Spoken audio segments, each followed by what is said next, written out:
يا معاند الراحة بالعناد وارتاح، يا أخوك تكفى لا تزعل من أخوك، لو السبب من شي ولا من مزاح أو سبة اندال على أخوك والزوك ناده، وخل غيمة الحزن تنزاح، هذه وصية منهم سنين ربوك.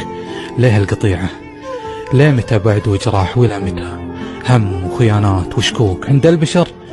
كل الأسرار فضاح، هم يسمعونك لكن انطحت خلوك.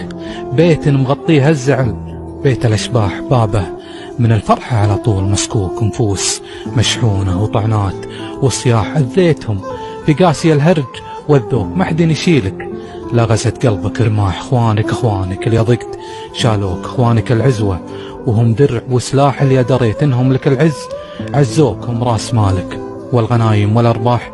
لا تامن ايامك اذا بيوم هدوك، لا تنشغل عنهم ولا تقول مرتاح، ما دامت لقبلك سلاطين وملوك تمر من عقب العزاء قصر الافراح. ومن عظم الله اجركم لين مبروك، راجع حساباتك ترى العمر لا راح، ما عاد تنفعك الندامة من اخوك.